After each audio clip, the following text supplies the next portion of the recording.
Ladies and gentlemen, boys and girls, what's happening? I'm Costas Llanos, or Costas with a K, and I will be your host for this latest Gate 7 International show. And what a show this is going to be, guys. This is the end of the season, and I, for one, I'm relieved. I am so glad this whole thing is over. In fact, I'm going to go against my diet tonight, and I am going to celebrate the end of this season with a nice cold one, with a nice alpha beer. Llamas pedia. Join me if you like. Join me. Get yourselves a nice little drink. God knows we deserve it after this absolute roller coaster of a season. That finally ended today with another dramatic encounter, this time to the eternal rivals, Panathinaikos at Leoforos Alexandras. And guess where I was tonight? I'll give you some more time to think about it.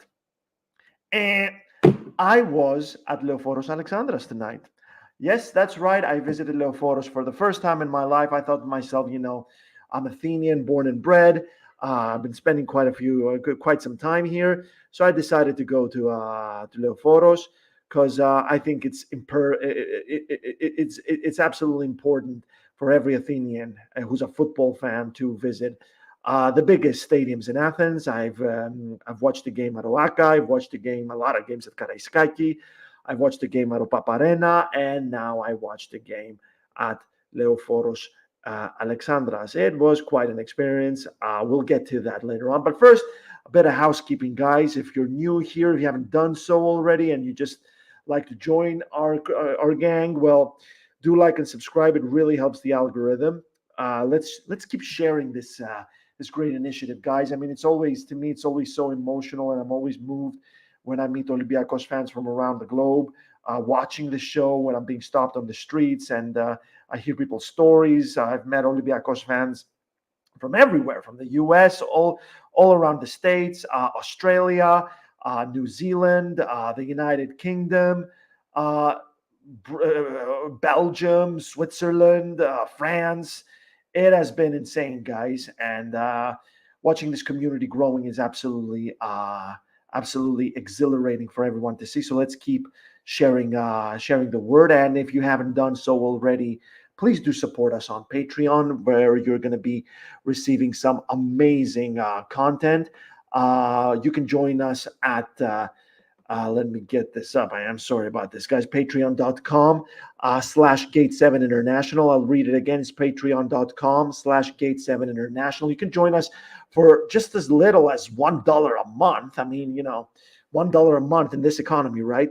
So if you do join us for only $1 a month, you get a follow from Gate 7 International social media accounts, all of them. That's Facebook, Instagram, and Twitter. You get a shout out with preferred social media handle on show, name and link to Twitter account on our website, and we're going to include you to our WhatsApp group, which is just something else. I mean, tonight it has been insane. I mean, I was at Leoforos tonight watching the game and covering it. And at some point, I looked at my phone, and there were over 999 minutes. It was quite a night on Patreon. I do dare some of our patrons who are watching this to let us know exactly what they were talking about, because I heard it was historic. I heard there was some arguing tonight. It was quite an entertaining encounter there, guys. But also, if you haven't done so already, do check our merch. We do have merch now, guys. So do go to our website, where you're going to get the chance to buy some awesome stuff. I'm getting my fix getting ready. You can get some awesome jackets, some t-shirts, some woolly hats, some baseball caps. It is incredible, guys. And also, if you got a cap, what we want you to do is we want to know where you got it at. So please take a photo with the cap in front of some landmark of your area, so we can just keep sharing the word and keep showing how big this community is. I mean, even the club, I understand, doesn't understand yet how far-reaching Olympiacos are. We've said it before, guys. Here, I mean, we're being followed by people from over 100 countries around the world, and we're being watched by fans from every single continent in this world, bar Antarctica. So, guys, do leave a comment on the comment section. Let me know where you're joining us from. And so I guess, this is where we get to it. But, well, before we get to it, Yamas. And one last thing before I forget. A club legend and a Greek football legend, Sokratis Papastathopoulos, announced his retirement almost 24 hours ago. He finishes his glittering career at Real Betis. And I do believe he is the only Greek footballer to ever play in the Serie A, the Bundesliga, La Liga, and the Premier League. Of course, he started his career with AEK, where he broke into the fold, then moved to Genoa. Then that led him to AC Milan. And soon enough after that, to the Bundesliga for Werder Bremen and Borussia Dortmund under Jurgen Klopp. And then to Arsenal under Unai Emery and Mikel Arteta. And now he finishes at the Real Betis, a fantastic player, a real fighter on the pitch, a leader, a man who wore his colors proud. He represented Greece very proudly. He was among our driving forces that led us to two World Cups and Euro 2012. A man who led us to a man who helped us win our first ever World Cup match back in 2010 against Nigeria. He helped Greece reach the quarterfinals of Euro 2012, and also was part of the team that made it to the last 16 of the 2014 World Cup, where we almost just missed out on the quarterfinals if it wasn't for that penalty shootout against Costa Rica. A man that deserves his flowers, a man that deserves to call it a day, deserves to relax, deserves to rest. A man that I had the chance to meet as well. And he is a very nice, very kind, very polite, a real gentleman.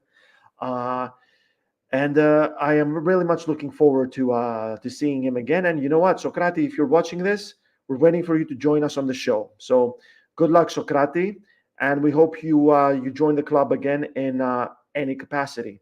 And after that, guys, I mean, like I said, the season is finally over. European qualification has been sealed, and that was huge because it's like Ari said, during the conference, we were basically playing with house money.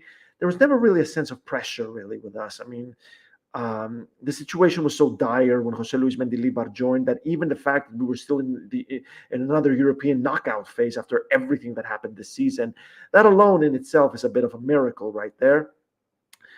So even when we were facing Ferencvaros, when we eliminated Ferencvaros, people thought that was Olympiacos going, overboard. Just though that was considered a huge leap right there in its own right. And then with what happened with Maccabi Tel Aviv, and then God damn it, Fenerbahce and Aston Villa, eliminating Aston Villa with an aggregate of 6-2. But tonight, Olympiacos came really close to risking everything going up in flames, like literally everything. But before we get there, I would like to read some comments. We got a lot of people join up here. Whoa, my God, what is going on? Vera, I couldn't agree with you more. Thrilos, of course, in English, that means the legend. Thank you for beating me to it. Vera, where are you joining us from? Well, Alex, kind of jumping the gun there. Alex, thank you so much for joining us. What's your prediction for the game against Fiorentina? Well, you're giving me an excellent pass there, Alex. Everyone's favorite stat man in Aris Bouloubasis has already finished his analysis of the pre-match analysis of Fiorentina. It will drop soon, and all patrons get the chance to have a look before everyone else. So, guys, do join us on Patreon.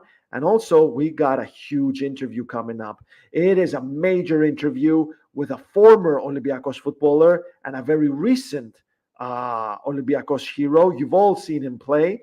And the interview will be conducted by none other than Kostas Levogiannis. So, guys, do watch that space and join us on Patreon if you haven't done so already. And I will be having my own special guest, Serie A expert, who will also let us know about give us the full lowdown on Fiorentina. But to answer your question, Alex, I mean, obviously, when you eliminate the favorite, now you feel like you're the new favorite. But Fiorentina, man, I mean, they're going to come all guns blazing. Italian clubs, I mean, it doesn't matter if they're playing for a European Cup or my beer can, they're still going to leave it all on the pitch. Italian clubs, you don't need to sell anything to them. If there's a trophy on the line, they are going to fight for it, unlike English teams where you kind of have to sell it to them. So it's going to be a really hard game, and which is why it's extremely important that Olympiacos have already sealed third place. So it's extremely important that we know Olympiacos will be in the Europa Conference League qualifiers, worst case scenario, starting from the second qualifying round, which is, very tricky because that's quite a long way to go. We start on July 25, and it's going to be quite a long way to go because, remember, there's no cushion anymore. If Olympiacos get eliminated in the second, third, or the play in the second or third qualifying round or the playoffs, that's it. Olympiacos are out of Europe by summer on their 100th anniversary, which makes it even more important, if you think about it, to still win the Conference League. Although there's less pressure because that at least there's Europe next season. There's at least the option of Europe. If Olympiacos do win the conference, they're going straight to the Europa League, and they're going to be on pot one. And Olympiacos have a lot of players who are out of contract, and you do need everything you can to help them, convince them stay at Olympiacos, and convince them that there's a serious project going on there. Kalispera, Gio. Thank you so much for joining us, my man. Always, Gio, one of our favorite guests, one of our favorite fans, a man who has been around since the beginning, really, a true Gate 7 International OG. Costa, G7I is big enough that you will be recognized soon enough. I wouldn't go to rival stadiums. Why not? Why wouldn't you go to rival stadiums, Stefane? Stefanos, of course, a Patreon on Gate 7 International. You still, Costa, Stefane, I mean, let us know what happened on Patreon tonight. I heard it was insane what happened at the group. Let us know what happened there. It was incredible. But why wouldn't you go to a rival stadium? I was with the press, by the way, so I wasn't among the crowd. So, but do let me know. Very curious, my man.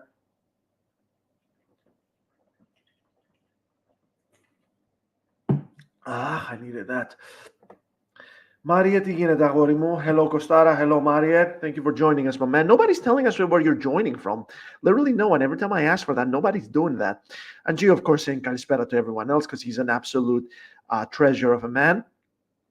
Saiki's here, my man. Kante kana like Remages. I couldn't agree more with you, Saiki. Fetanos. We got Fetanos, another Gate 7 International OG. Didn't he also score the goal against Costa Rica? He did. Exactly. He did score that goal against Costa Rica. And then we had another Olympiacos legend, Kostas Mitroglou, who missed a lot of sitters, which I know he would have never missed them if he never got injured / never moved to Fulham. I am sure we would have made it to the quarterfinals. Not sure if we would have made it past the Netherlands. They were quite good. Who else we got here? Notis, and a man who had the balls to speak his mind against EPO. Well, EPO, everyone's not favorite organization in the world. He deserved better, Sokratis Papastathopoulos. Same with Kostas Manolas. They were part of a very special group and generation of players, which is now over and done with, pretty much officially. I think only Manolas is still active from that generation, and we're already missing them. I mean, since World Cup, this is the 2014 World Cup, Greece haven't made it to a single major competition. Our geniuses now didn't make it this time against the mighty Georgia, who I doubt will even finish third in their group. Which brings me, I think we do need to hit the game here, guys. I will get back to comments here, guys. Sorry, guys. When I'm driving solo, it's always a little bit hectic, especially when I've been doing an 8-hour shift and then I have to go to the stadium and then cover the game and then come back here. So sorry, nothing is structured right now. We'll do my best though. Plus, I got my little helper right here in Alpha. There's no sponsorship there. But Alpha, 5,000 subscribers, almost 8,000 followers on Instagram. Alpha, come and get it. My favorite beer, and I do mean it. That is my favorite Greek beer. My favorite beer is Erdinger. But to get to the actual events tonight, I have to say, by watching this game, there were many times when I just wanted to scream in that press booth. and I was surrounded by Panathinaikos journalists. So keeping mum was absolutely imperative in there. Although I had a great hospitality, everybody was really nice. So I mean, there's that part, and there's the other part of Gate 13 fans fighting each other, and then there was another fight in another section, which was underneath the press booth. Panathinaikos fans fighting each other. Well, Panathinaikos fans, for all I know, were fighting each other. But the game in itself, I mean, Jose Luis Mendilibar, he didn't have many options in terms of the lineup. He really missed Chiquinho, and he also needed to take it easy with Vicente Iborra because he's going to need him in the final. And he came back from an injury, so he didn't start him. He started with Costas Fortounis, Daniel Podence, and Ayub El Kabi up front. I still don't understand why Zelson Martins didn't start the remaining playoff matches. I mean, he's not in Europe. We really needed his influence. I mean, those were pretty much, we talked about it with Aris here. I mean, Zelson Martins, he needed to start those games. You don't need him in Europe. He must help give a breather to Fortunis and Podence. We had a midfield that was consisted of Santiago Eze, Andre Horta, and Joao Carvalho. Joao. I've met Joao Carvalho, guys, and he is such a nice man. Such a nice, he's a shy guy, but he's really, really good. But unfortunately, Joao, if you're watching this, thank you for joining us, man. Thank you for giving it your all, but I feel like it's over. I mean, his contract runs out on June 30. I feel like this is the time, and he showed it again against Panathinaikos. When Jose Luis Mendilibar wants you to play the high press, you need all of your midfielders to deliver. You need the entire midfield trio to deliver in that 4-3-3 formation. And Carvalho wasn't up to the task. And we pretty much saw Eze running for at least two different people over there. I mean, we really missed Chiquinho, but Carvalho was almost like he wasn't there. He couldn't help Olympiacos perform that high press. And Panathinaikos took full advantage of it and completely dominated the first half and missed absolute sitters, such as Yeremeyev missing that one-on-one with Kostas Zoulakis with a horrible finish. I'm pretty sure like an academy player would have missed with more style than that. So Olympiacos were very lucky, I would assume. I would say in the first half they produced nothing except a shot from Rodine that went quite wide. And then at the end, during stoppage time, Omar Richards lacked the composure and the clear head during a challenge, and he committed a foul that led to a penalty. At stoppage time, when it was extremely important not to concede, especially after such a horrible first half performance. And then you had Tassos Bakasetas opening the scoring. But guys, by the way, comment section, I need you all here, guys. Has there ever been a more overrated Greek player than Tassos Bakasetas? If there has been, do write the name down on the comment section. I will wait, and I will be watching you guys. Has there ever been a more overrated Greek player than Tassos Bakasetas? And remember, guys, Bakasetas, he is the captain of the Greece national team. He's not just anybody. So don't just start throwing out I don't know. I don't even know. I mean, who you could even come up with? I mean, what? Pretty much everybody earned their flowers in Greece. I mean, but yeah, guys, let me know. Anyone more overrated than Tassos Bakasetas? Second half came about. Jose Luis Mendilibar. Well, Stefanos is getting a little creative. I don't think there is a player called Bakashitas. I think you're trying to be funny there, Stefan, and you are being funny. Notice SK, he's saying Madalos. Well, okay, but he is the vice captain of the Greece national team, and he did play a huge part in Nike winning their last two league titles. I don't really rate him, but I feel like Petros Madalos, has done something. Whereas Tassos Bakasetas, he won the Turkish league with Trabzonspor, but with Greece, we haven't really seen anything. And he has been presented as better than Kostas Fortounis, which is like, F off, really. Greek Graft, Zavelas, that's a good shout as well. although he did do a couple of things on Euro 2012 and the 2014 World Cup, and he was never the first captain of the Greece national team. But very good. Very good shout. Hussein, thank you so much for joining us. Another very loyal fan in Hussein, one of our favorite OGs as well. Madalos, my man.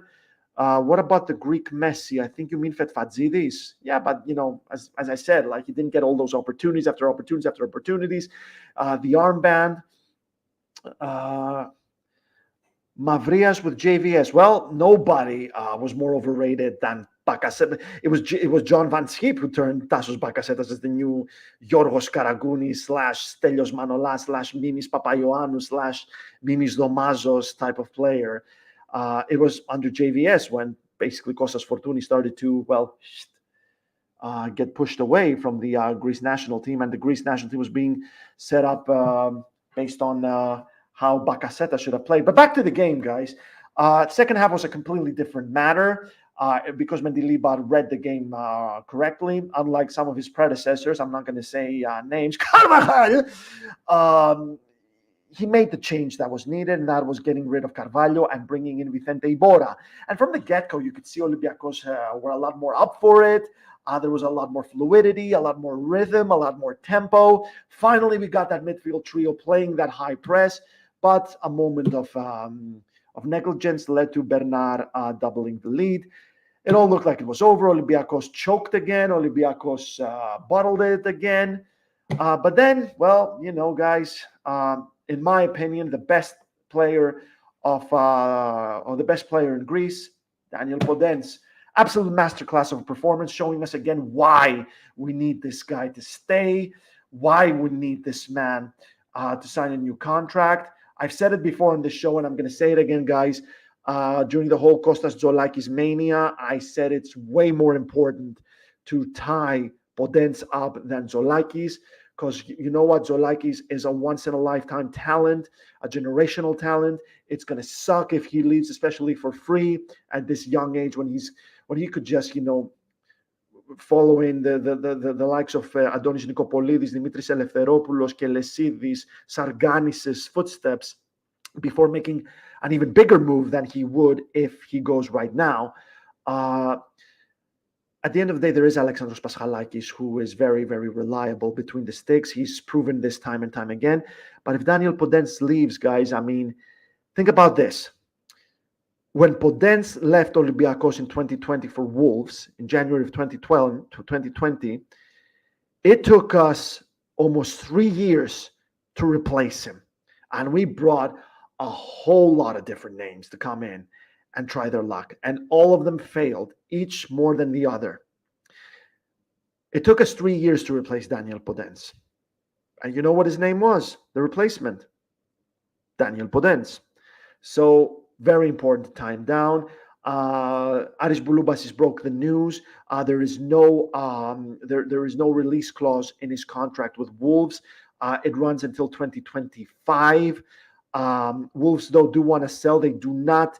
It looks very unlikely that he's going to play for Wolves this coming season because Gary O'Neill doesn't rate him really, the manager, and he's going to still be manager of Wolves come late August this coming season. But they are going to sell him.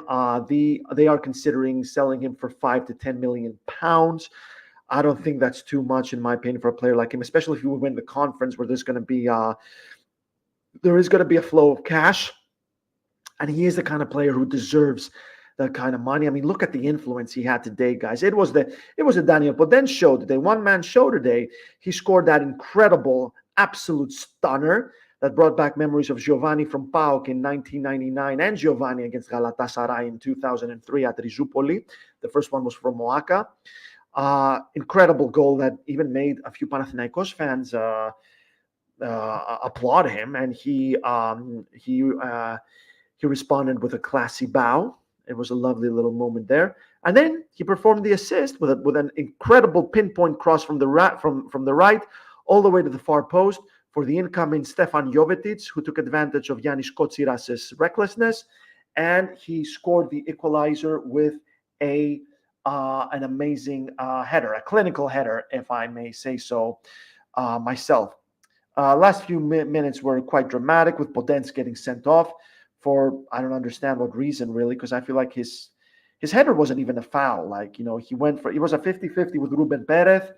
And then, of course, he did that showboating, which, I mean, everybody loves a bit of a showboating. If it was the other way around, the Panathinaikos fans would have adored it.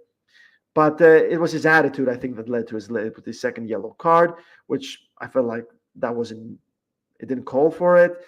And then he fell to the ground. I'm not too sure anything happened. Anyone really shoved him, but it did kind of look like Sporar kicked him while he was down, didn't it? So even if he was diving, well, you still can't kick him. So Sporar should have been sent off. It was quite a roller coaster night, guys. I mean, everybody. I mean, Panathinaikos' amazing first half, plus the early second goal. Everybody around me thought that was a done deal. Everybody was saying Panathinaikos have sealed their place to the conference. They did it. But, I mean, so it's important to remember that Olympiacos, what I do like about this team, I like a lot of things about this team, but one of the things I really like is that we got a team of fighters. We got a team that fights back, no matter how badly they're backed into a corner. We saw it with Maccabi Tel Aviv, losing 4-1 at home and then winning 6-1 at Batskatopola. We saw it against Levadiakos, 1-0 down, winning 2-1 in the final few minutes. And Asteras Tripolis, 1-0 down, winning 2-1 in the final few minutes. This team has come back. This team has fight in it. And they showed it against Panathinaikos again, which is why it's extremely important to keep that backbone of the team, keep that foundation of the team. This is why it's extremely important to go all guns blazing for Daniel Podence, for Andre Horta, Ayub El Kabi, renew Kostas Fortounis, extremely important. Kostas Zolakis as well, who put together some incredible saves. And he showed great character as well. I mean, even the shithousery he pulled off at the end when he just completely ignored all those idiots throwing those plastic bottles at him, and him, playing down the clock. And don't tell me, that's anti-football. Brignoli did that all the time. When I went to Karaiskaki to watch the game last season with Kostas Levogiannis. So, well, fun fact, guys. I have seen 3 Olympiacos Panathinaikos games, and all 3 of them ended in a draw. All of them. First one was back in 2002. It was a Greek quarterfinal match. It was 1-1. We opened the scoring with Georgievich. They equalized with an incredible goal by Liberopoulos. Then last season it was that 0-0 draw with that Vrusai goal that never stood. It was that offside call from VAR. And then this season 2-2. I've seen Olympiacos beating PAOK. I've seen Olympiacos beating AEK live and in person. I've never seen Olympiacos beating Panathinaikos. So do let me know in the comments section. Should I go? Should I be at the stadium when Panathinaikos play Olympiacos? Should I be at the ground, or should I just stay home and watch it from the telly? What do you guys think? But first, I would like to go through some comments. Ninis was not overrated, guys. Come on. Thanks, Alexandra. Another Gate 7 International OG, another great fan in Alexandros. Thank you so much, Alexandra, for your kind words. Is Alpha originally from Pira? I don't know, man. Could you do a quick Google for me, man? We got something here from the game from our good friend Delta. I just couldn't understand the performance in the first half. Thanks to Medi, the second was completely different. Well, we really missed Chiquinho, who was suspended. And I understand why he didn't start Ibora. And he didn't really have any other options for midfield. So he started Carvalho, who he had this final chance to show something he didn't. I'm pretty sure this is his last ever game for Olympiacos. Right there, there's no chance we're renewing João Carvalho. I wouldn't be surprised if we see him at Rio Ave, though. I would not be surprised if he goes to Rio Ave. So, I mean, he didn't really have a lot of options. We can't play a 4-2-3-1. That wouldn't work because we're a high-pressing team. And that's one of the few things that actually work for us. And remember, Mendilibar took over in February. He only had 3 months to turn everything around. And God, did he turn it around. I mean, we eliminated Ferencváros like it was nothing. We destroyed PAOK 4-1 away. And then, the rest is history. We are the first. We made it to a European Cup final for the first time in our near 100-year history. Γεια σας, παιδιά, από Σκωτία. Τι γίνεται, AD? Πώς είσαι, αδερφέ μου? Thank you for joining us again. We had a nice little conversation a couple of weeks ago, didn't we, AD? I think that today he had to start in front with Zelson instead of Carvalho. Fortunis in the role of putting the pressure. I don't think Gio. I don't think that's Fortunis's role really. He's more of a creative kind of guy. He needs to be a lot farther up. I'm not too sure Fortunis can do pressure and stuff. I mean, we all know defending is not his forte. And guys, I mean, we've already made it to half an hour. If you haven't done so already, please do like and subscribe. Share the word. Let people know about this. Let's keep this community going, you guys. Let's sell some merch. Let's bring more people around. Let's bring more interviews around, guys. I cannot tell you, Costas has a gem for all of you guys coming up. A huge gem coming up. So do watch this space right there. We have our good friend George Kadil listening in. George came in a little late. Any updates on Podence? Is he okay? Haven't heard anything yet from the sides. I think he's all right, to be honest with you. Zolakis had a few issues as well, a few niggles. Alexandros Paschalakis warmed up a couple of times, but well, we're gonna wait and see. I mean, he was stretchered off Podence, but I do hope it was more show than anything real concerning there. We're going to be waiting to see full player statuses by tomorrow. But I think I'm not too worried, Yorgo. I'm not too worried, to be honest with you, man. Thanks for the comment, though, man. Roll face. What is the topic? Well, I did just ask, actually, Roll face. In case you missed it, I've been to 3 Panathinaikos Olympiacos games, and all 3 of them ended in a draw. Should I go next time in the next Olympiacos Panathinaikos games? Should I be on the ground, or should I just sit my ass home and let someone else take the next few ones?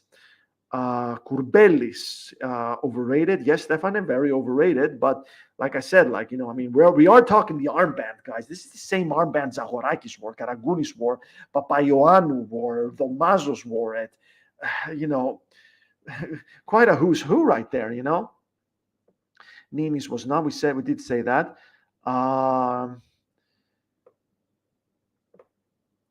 Let's be honest, Bakasetas is national team captain because Kostas Fortounis is not. He is, in my opinion, better than Pelkas.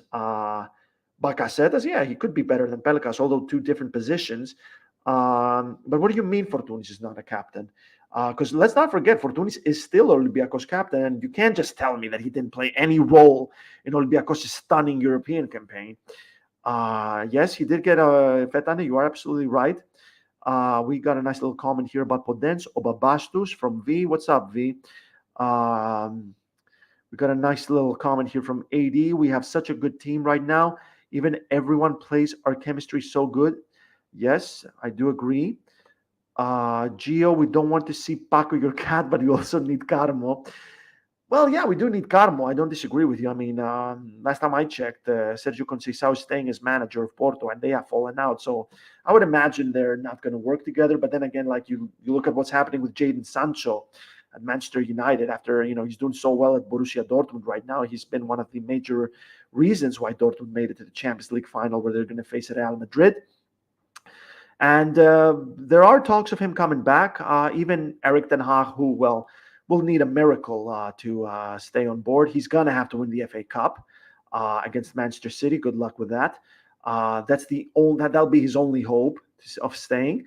But even Erik ten Hag is warming up to him. But then again, I'll be honest with you, Gio. I don't see Carmo staying unless he joins us for on a loan deal, or Porto really, really lower their demands. Because, I mean, 5 and 10 million pounds is not a small fee for Podence, man. So, and we're not getting Podence for another loan. So we're going to have to splash the cash on him if we want him. And we do want him. And he wants to stay at Olympiacos.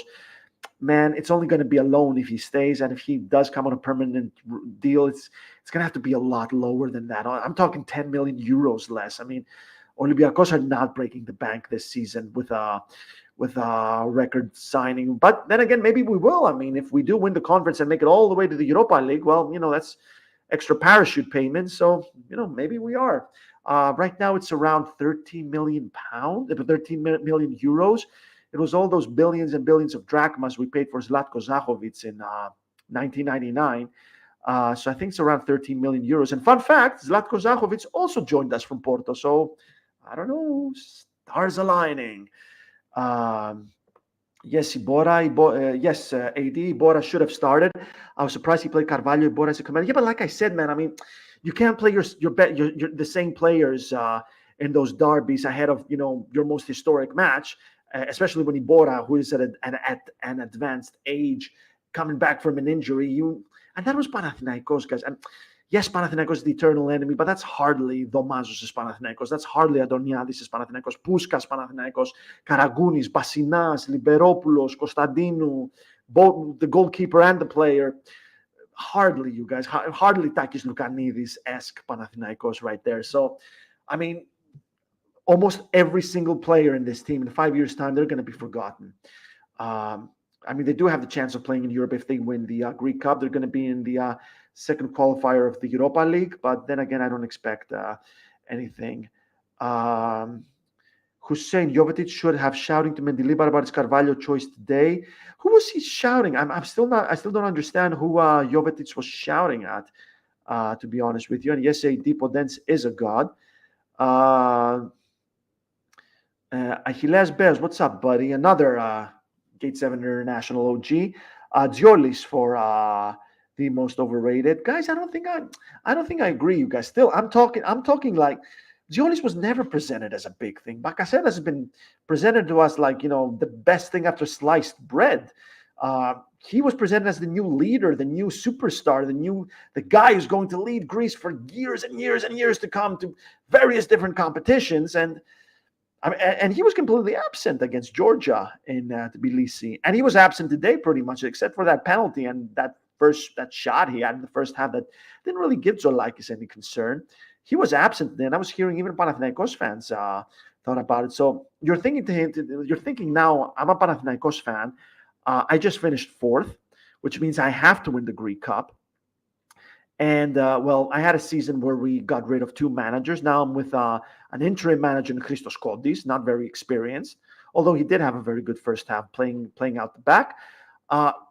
And there's going to be a new rebuild during the summer, and things are not looking good because there was another demonstration against Yannis Alafouzos, the current owner of Panathinaikos Simachia. So that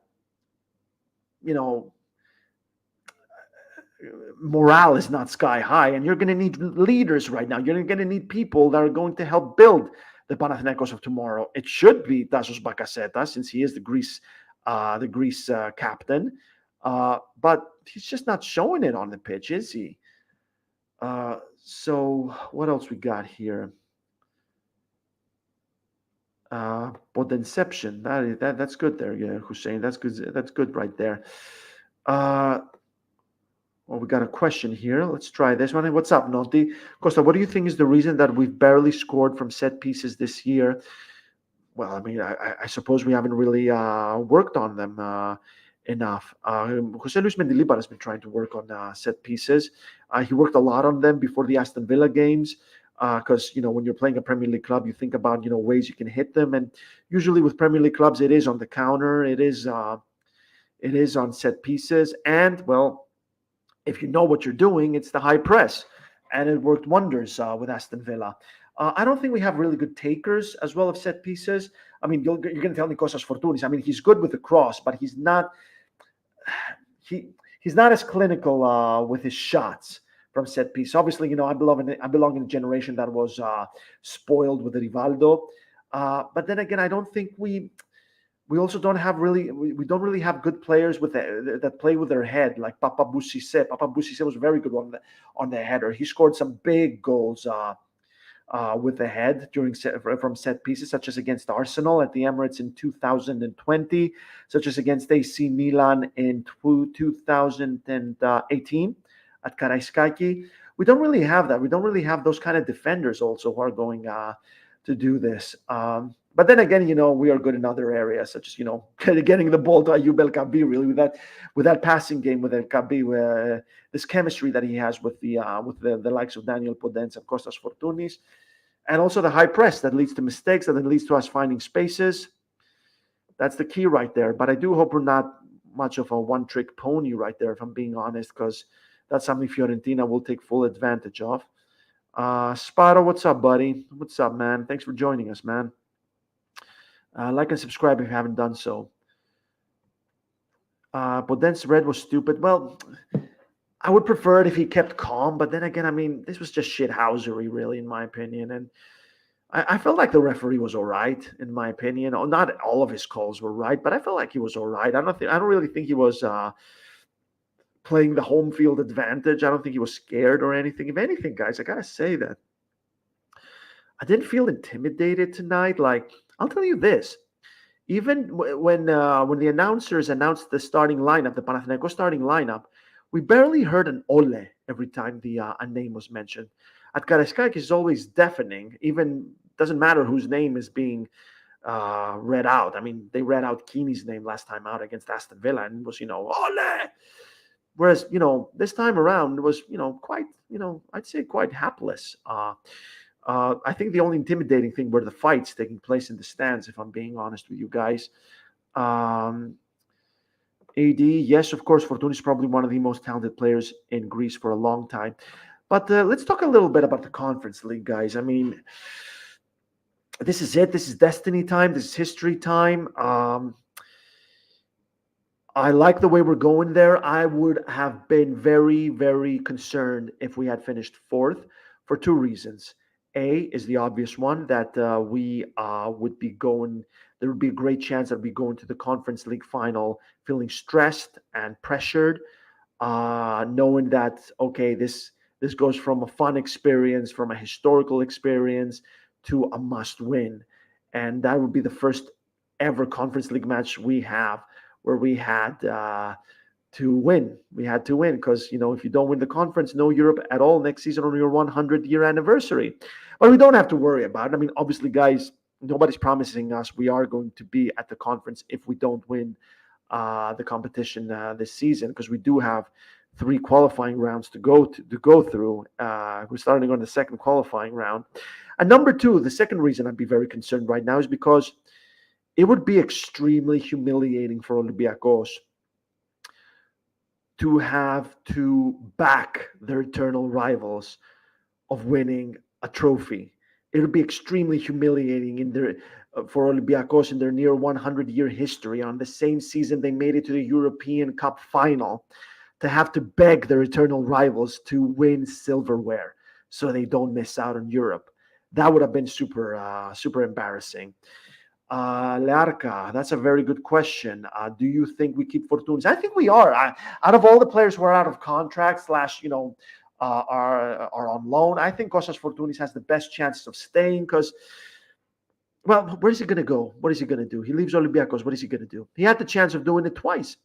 He was offered a great opportunity to go to West Ham in 2019. He would have been playing in the Premier League.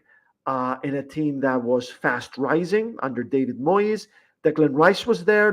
I think that would be very interesting to see Kostas Fortunis and Declan Rice playing together. Fortunis in front and Rice behind him. I think that would be quite interesting. Fortunis, going forward and Rice, cleaning up after him. But he said no. And that's why West Ham went for Pablo Fornals. And well, there's also Pedro Martins' last season when he literally axed him from the squad, completely axed him from the team. And instead of, getting the agent on the phone and saying, okay, you know what, I'm done with this bullshit. Get me out of here. Get me somewhere better. It just didn't happen. So I don't see him going. Plus, I mean, he's not as young anymore. He has had 2 very serious injuries. So, I mean, where is he going to go? Premier League? Nah, no chance. La Liga? No. Bundesliga, maybe. Championnat? It's quite fast, man. Serie A, you heard Barcelona want Fortunis, AD. Well, I've never heard that, but I mean, they are having some financial woes, but they are still going for big names. They're going for top shelf, to be honest with you. So I do think Fortunis is going to stay out of all players because he loves Olympiacos. He gets it. And also, I don't think he wants to go abroad. I think he's one of those players like Grigoris Georgatos, where, I mean, I've lived 14 years abroad, and I can tell you guys, it's not for everyone. It is not for everyone. Georgatos proved it at the Inter when he played. He had all the talent in the world, but he just didn't, feel like home there. It just didn't work for him, and I think Fortounis is like that. He likes it here with his family. So if he doesn't go abroad, where is he going to go? Aris. He's not going to go to PAOK like Panathinaikos. So if you're not going to go to another big club, which you shouldn't, and if you don't go to Aris, where are you going to go? Fragiskos. Can't wait to see what Mendilibar can do with Costinia. Yeah, well, same here, man. I mean, we're hearing really good stuff about Costinia. To be honest with you, I feel like next season the right back position is going to be Rodine and Costinia. Left back position will be very interesting. Omar Richards really disappointed me today. Plus, I mean, his long injury history. No chance that Olympiacos should sign him. Olympiacos should steer clear from that. Just let him go to Nottingham Forest. And you know what, Forest? Good luck with that. Congratulations, by the way, for avoiding relegation. Third consecutive year in the Premier League. Congratulations, but you got to up it up. I don't think the next three championship the next three promoted teams are going to be as bad as Burnley, Sheffield United, and Luton Town, especially Sheffield United, who conceded the most goals in a single Premier League campaign in the competition's history with 102. No, actually, it was more. I lost count today, but it's over 100, which was Swindon's record back in 1994. They're not going to be as bad. Ipswich are really good under Kieran McKenna. Leicester as well under former Olympiacos player Enzo Maresca, and I do feel Southampton and Leeds are better. So pull yourselves together next season. You can't keep it. You can't keep this up. But I think the left back position will be very interesting because obviously Francisco Ortega is staying. I am very confident Apostolos Apostolopoulos will get his opportunities and he deserves it. And also, guys, we got to see Doron Leidner. Doron Leidner is a good player. Doron Leidner is a really good player. So it's going to be interesting to see what's going to go there with that trio over there. But I would hate to see Apostolopoulos going out on loan. Just give him the opportunity. Obviously, Mendilibar sees something in him. Just get him going. And speaking about like players that Mendilibar could work with, I mean, we've seen him, working wonders with Vicente Bora, whom he revived. He also Ayub El Kabi became a killer under Mendilibar again. Fortounis and Podence back to their best under Mendilibar. Eze, absolute star. Retsos, he looks a lot more composed, a lot more confident at the back. Well, let me get to that comment from Hussein. Biel is coming back. If he would, you think he would be helpful this time? Well, he's not setting the world alight in the Bundesliga, so I don't really expect, people to, line up outside the Olympiacos office asking to buy him. But to be honest with you, we are in a position now where we don't need Pep Biel back. We would need a great Pep Biel, especially if, Kostas Fortounis leaves or, Daniel Podence leaves or, you can even play as a false nine. I mean, if Stefan Jovetic leaves, I mean, it'd be very interesting to have Pep Biel there, who's younger and he really shown at Copenhagen. I don't know. I've been wrestling with that idea. I've been struggling with that idea. A part of me wants to see him getting an opportunity because I want to see what Jose Luis Mendilibar can do with him. And I know that if Mendilibar can't get him going, then no one can. No one within the Olympiacos reach can get him going. I mean, I'm sure Pep Guardiola could do, wonders with him. I'm sure Jurgen Klopp would have done wonders with him, but they're never coming to Olympiacos. Whereas Mendilibar is pretty much as good as it gets, really, for Olympiacos. So, if anything, Olympiacos are punching above their weight with Mendy. So, I would like to see what he can do in preseason, but if he fails, then just sell him. Just end it right there. Pull the goddamn cord. He could fetch a really good price tag as well. I hear Olympiacos are fine with financial fair play, but there's the chance of selling, and there are so many players we want to buy. We want to buy Daniel Podence. We want to buy. We want to buy Andre Horta. We want to keep Kostas Zolak, who's going to ask for a lot of money. Same with Ayub El Kabi. Kostas Fortounis is still going to ask for quite a contract. So since we do have players who want, their own lucrative deals, I think it's more reasonable to just let him go, pull the cord, end it there. Molon Lave, congratulations to PAOK for the 4th Greek championship. Olympiacos now focus on the Conference League title. Well, Olympiacos are fully concentrated on their conference. I can tell you that much, Molon Lave. What else we got? I swear Galatasaray offered Fortounis before we renewed his contract. Well, yeah, he did get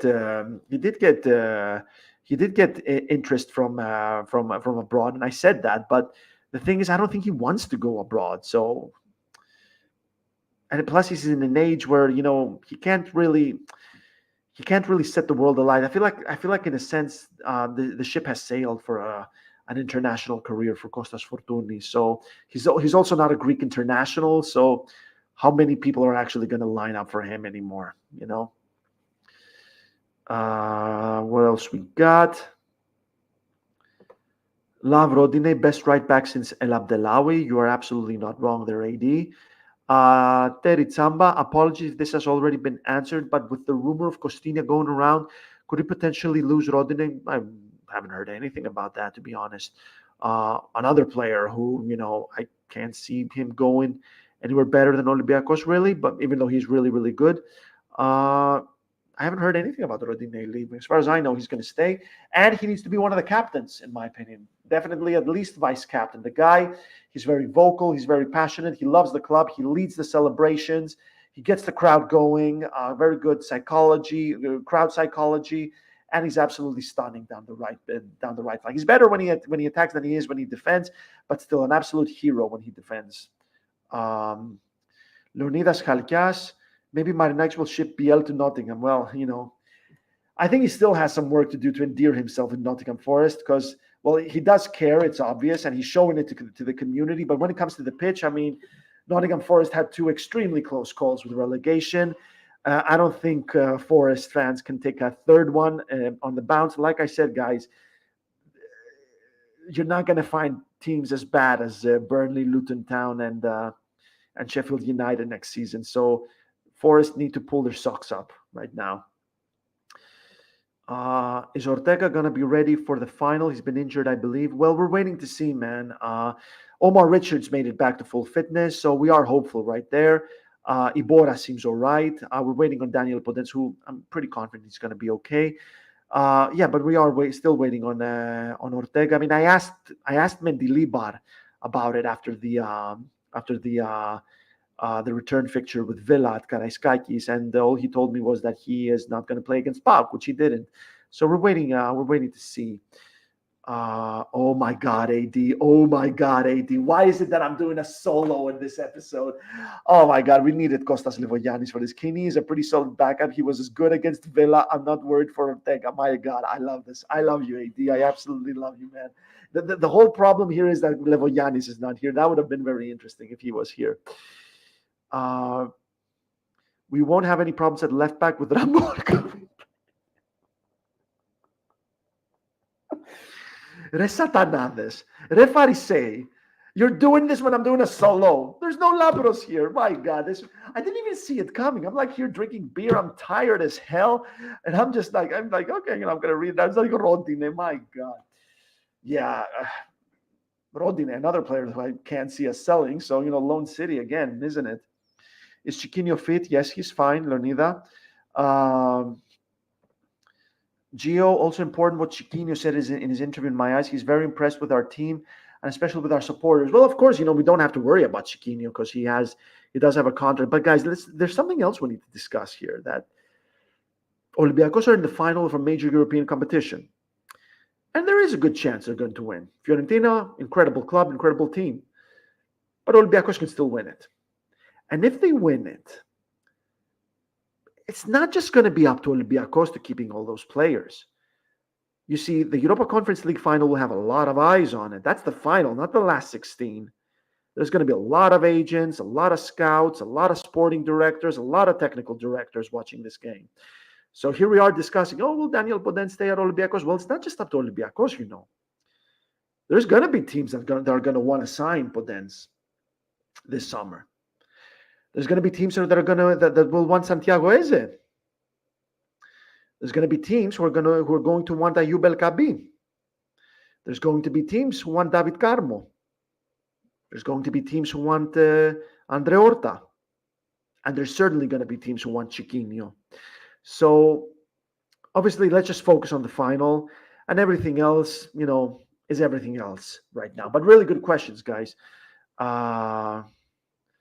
A lot of teams already interested in buying Eze, and there's going to be even more. I mean, I was sat next to Neil Lennon, the former Celtic manager. with the BBC crew, and he loved Eze. He absolutely adored the way he played, and there's a lot more out there. You can bank on that.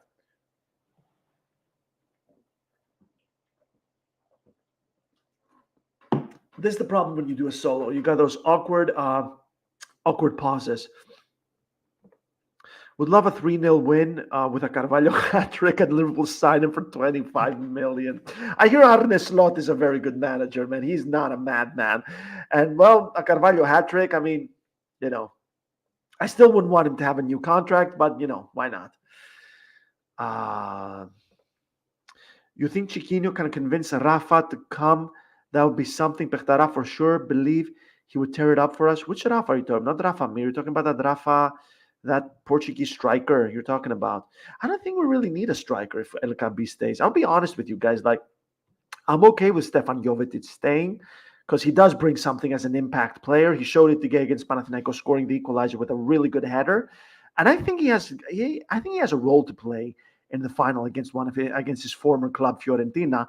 Labro Sirmo said that in the Patreon group. If you haven't done so already, join our Patreon for as little as $1 a month. And you get incredible perks. We've already talked about them. I feel like if those two stay, we got Babis Kostulas. I don't think we need another striker. What we do need, if we keep the main players and we bring in some of the best youth players, and that needs to happen. I'm talking Papacanelos, I'm talking Koutsidis, I'm talking Babis Kostulas, I'm talking Mouzakitis. I think Olympiacos just need a really good center back if they don't keep Carmo, which they are almost definitely not going to keep Carmo. They need a Carmo / Semedo / Melberg esque center back. And they need a really good number 6. Really good number 6. I'm talking Mvila, I'm talking Carebe, I'm talking Guilherme, that type of number 6.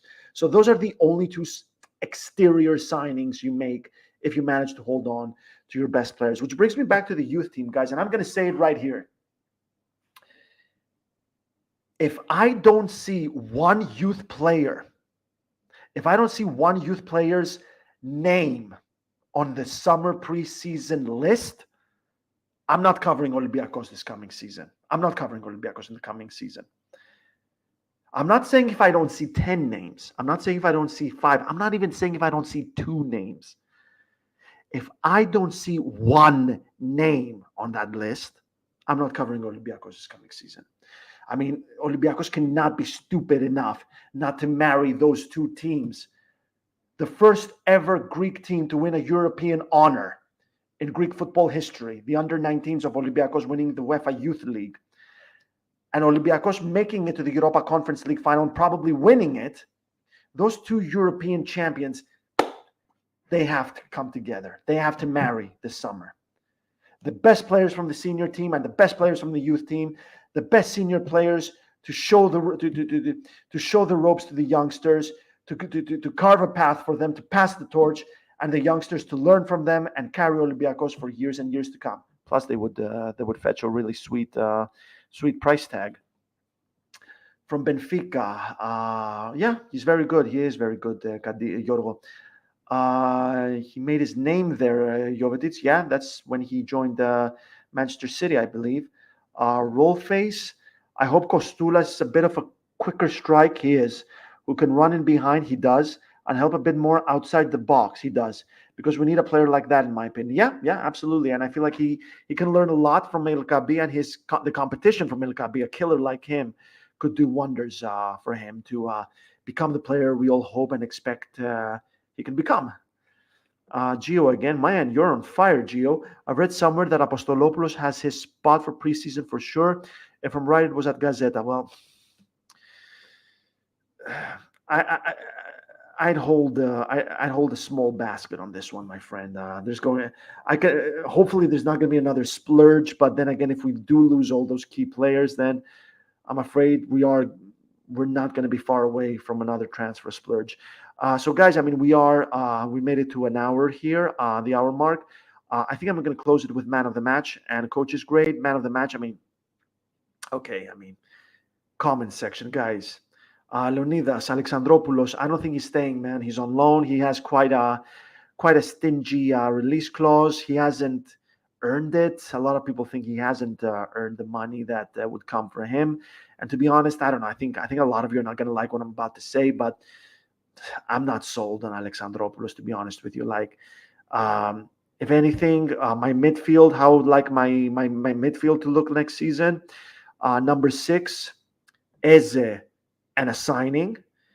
In my opinion, we should go for Manolis Siopis. The guy is Greek. He knows Olympiacos. He knows the demands. He knows the culture. He did tell Betarades that the door is still open, and he plays for Cardiff. I mean, they're in the championship. There's absolutely no indication that he's going to that the club will be returning to the Premier League anytime soon. So might as well just go for him. So number 6, Eze signing, big signing. Number 8, Chiquinho, Andre Horta, Mouzakitis, and Agibu Kamara. That's it. That's my number 8. Number 10, Papacanelos and Fortunis. Stefanos doesn't want Siopis. Okay, well, we agree to disagree then. So yeah, man of the match, Daniel Podence, the Podence show. Panathinaikos will remember this for a long time. He's the man that probably damned them out of Europe. Aris are going to come strong for this one, guys.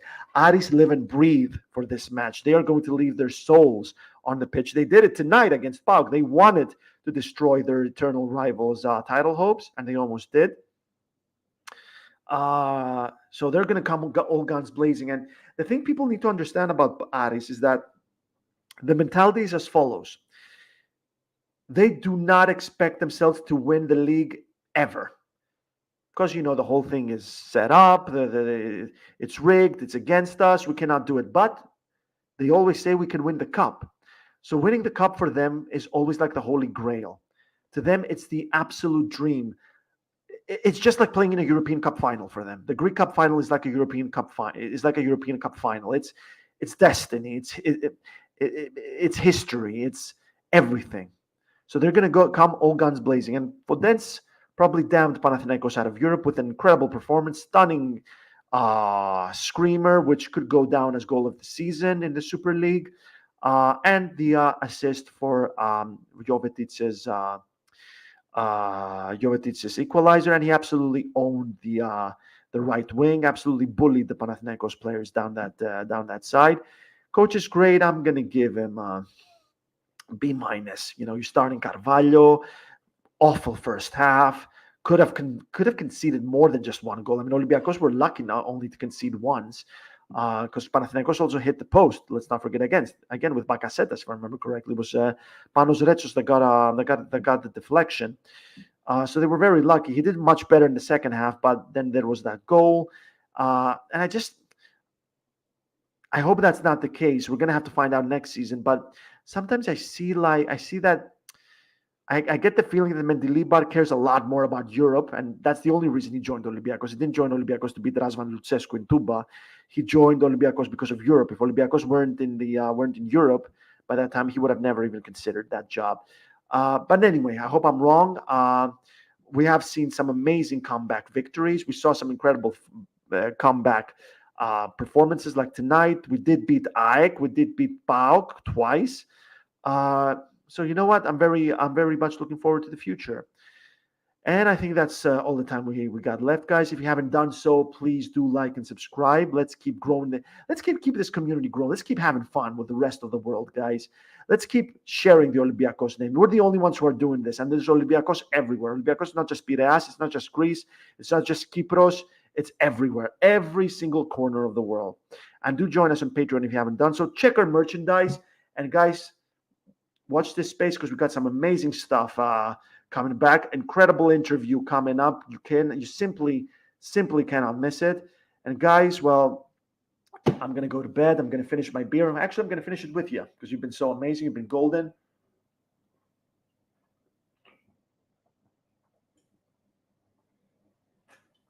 I've never been good at chugging, and never will be. So, guys, have a great night or a great day, depending on where you're joining. Only a couple of you told me where you're joining. You're never telling me. You always keep that a secret.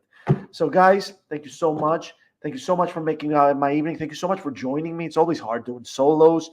Aris understands. I mean, Aris is an absolute legend. It's really hard doing solos, but I had a blast tonight. Having you guys on my corner and by my side always, it's hard work, because this is the kind of thing we do on our downtime, and obviously, we don't make anything out of that. So having you guys, joining us always makes our day, and all makes it worth it. And let's keep this channel growing. Let's keep this initiative growing. Let's bring more people aboard.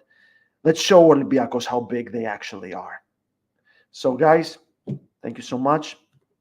I was Kostas from Gate 7 International. Ladies and gentlemen, boys and girls, have a great night.